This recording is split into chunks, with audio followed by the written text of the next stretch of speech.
Hello दोस्तों, आज जो मैं आपको कहानी सुनाने जा रही हूँ ये कहानी है एक भूतिया फेस क्रीम की। तो चलिए दोस्तों देखते हैं चुड़ैल के फेस क्रीम की कहानी। किसी शहर में चमेली नाम की एक लड़की ब्यूटी पार्लर चलाती थी। तुम्हारे हाथों से फेशियल कराने के बाद मेरा चेहरे की सुंदरता में चार चांद लग जाते हैं। आखिर तुम कौन से फेस क्रीम का इस्तेमाल करती हो? ये कोई बाजार में बिकने वाली फेस क्रीम नहीं है। ये फेस क्रीम मैं हिमालय में रहने वाली मेरी मामी के पास से लेकर आती हूँ। वो इन्हें बहुत सारी जड़ी बूटियां मिलाकर बनाती हैं। ये तो बहुत अच्छी बात है। ये लो तुम्हारे पैसे, अगले हफ्ते मैं फिर से फेशियल कराने आऊंगी। दूसरी तरफ उसी शहर में कामिनी नाम की एक औरत रहती थी। कामिनी के ब्यूटी प्रोडक्ट बनाने की एक फैक्ट्री थी, लेकिन चमेली की आयुर्वेदिक फेस क्रीम की वजह से कामिनी के बनाए हुए फेस क्रीम कोई नहीं खरीदता था। अरे जब से इस शहर में उस चमेली ने ब्यूटी पार्लर खोला है तब से मेरे ब्यूटी प्रोडक्ट बिकना बंद हो गए हैं। मुझे कुछ भी करके उस चमेली को इस शहर से भगाना होगा, वरना एक दिन मेरी फैक्ट्री पर ताला लग जाएगा। उसके बाद कामिनी एक दुष्ट तांत्रिक से मिलकर उससे एक भूतिया पाउडर बनाने के लिए कहती है। तांत्रिक बहुत लालची था, इसीलिए पैसों के लालच में आकर वो कामिनी को भूतिया पाउडर बनाकर दे देता है। फिर अगले दिन कामिनी गरीब औरत का भेष बनाकर चमेली के ब्यूटी पार्लर में पहुंच जाती है। सुनो चमेली, आज शाम को मुझे लड़के वाले देखने आ रहे हैं। मैंने तुम्हारा बहुत नाम सुना है, प्लीज तुम मुझे सुंदर बना दो ताकि मेरी शादी हो जाए। तुम चिंता मत करो, मैं तुम्हें इतनी सुंदर बना दूंगी कि तुम्हें देखते ही लड़के वाले शादी के लिए हाँ कर देंगे। इतना कहकर चमेली अपने फेस क्रीम निकालकर सामने टेबल पर रख देती है। अच्छा, तो इस फेस क्रीम की मदद से ये सब लड़कियों को सुंदर बनाती है। तभी कामिनी जोर जोर से खांसने का नाटक करती है। अरे क्या हुआ तुम्हें, तुम ठीक हो ना? पता नहीं, अचानक मेरे गले में दर्द हो रहा है। क्या तुम मेरे लिए एक गिलास पानी ला सकती हो? हाँ हाँ रुको, मैं अभी पानी लेकर आती हूँ। चमेली जैसे ही पानी लेने जाती है कि तभी कामिनी उसके फेस क्रीम के डब्बे में भूतिया पाउडर मिलाकर वहां से भाग जाती है। चमेली जब पानी लेकर आती है तो कामिनी को वहां ना पाकर उसे हैरानी होती है।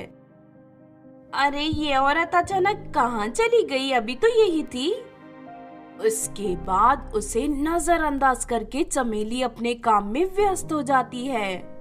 फिर थोड़ी देर के बाद चमेली के ब्यूटी पार्लर में दो लड़कियां मेकअप करवाने आती हैं। चमेली उन दोनों लड़कियों के चेहरे पर अपना फेस क्रीम लगाकर उन्हें खूबसूरत बना देती है, लेकिन घर जाते ही दोनों लड़कियां चुड़ैल की तरह बदसूरत बन जाती हैं। ये देख दोनों लड़कियां घबरा जाती हैं और अपने घर से बाहर निकलना बंद कर देती हैं। इस तरह चमेली के पास जो भी लड़की मेकअप करवाने आती थी वो पार्लर से सुंदर बनकर निकलती थी, लेकिन रात को बदसूरत बन जाती थी। धीरे धीरे शहर की बहुत सारी लड़कियां बदसूरत बन जाती हैं। मुझे तो लगता है उस चमेली ने हम पर कोई काला जादू किया है। उसे मेकअप करवाने के बाद से ही हम इतने बदसूरत बन गए हैं। हाँ तुम ठीक कहती हो, मैं तुम्हारी बात से सहमत हूँ। फिर शहर की सभी लड़कियां नाराज होकर चमेली के ब्यूटी पार्लर को आग लगा देती हैं। अब फिर से मेरे सारे ब्यूटी प्रोडक्ट धड़ाधड़ बिकना शुरू हो जाएंगे। मैं ढेर सारे पैसे कमा लूंगी। दूसरी तरफ चमेली हिमालय में रहने वाली अपनी मामी के पास पहुंच जाती है और उसे सब कुछ बता देती है। चमेली की मामी एक बहुत ही पहुंची हुई जादूगरनी थी। वो अपने जादुई गोले में देखकर सारी सच्चाई का पता लगा लेती है। उसके बाद वो उस दुष्ट तांत्रिक और कामिनी को पकड़कर शहर के चौराहे पर खड़ा कर देती है। चमेली को दोबारा शहर में देख सभी लड़कियां उसे मारने के लिए वहां आगे बढ़ती हैं। ठहर जाओ, मेरी भांजी ने कुछ नहीं किया है। ये सब इस दुष्ट तांत्रिक और इस कामिनी का किया धरा है। चल तांत्रिक, तू सब कुछ बता दे वरना मैं तेरी जान ले लूंगी। तांत्रिक डरकर वहां मौजूद लड़कियों को सब कुछ बता देता है। तांत्रिक की बात सुनकर सभी लड़कियां तांत्रिक और कामिनी की पिटाई करके उन्हें अधमरा कर देते हैं। दोनों किसी तरह अपनी जान बचाकर वहां से भाग पाते हैं। फिर चमेली की मामी बदसूरत बनी सभी लड़कियों को अपने साथ लाए हुए फेस क्रीम दे देती है। सभी लड़कियां उस क्रीम को लगाकर पहले की तरह खूबसूरत बन जाती हैं। इस तरह सब कुछ ठीक हो जाता है। तो आपने देखा दोस्तों भूतिया फेस क्रीम की कहानी। इस कहानी से हमें ये सीख मिलती है कि हमें हमेशा अपनी मेहनत के दम पर आगे बढ़ना चाहिए।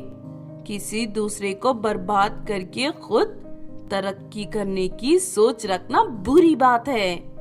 अगर ये कहानी आपको अच्छी लगी हो तो जरूर लाइक करें और हमारे चैनल छोटू टीवी को सब्सक्राइब भी कर लें।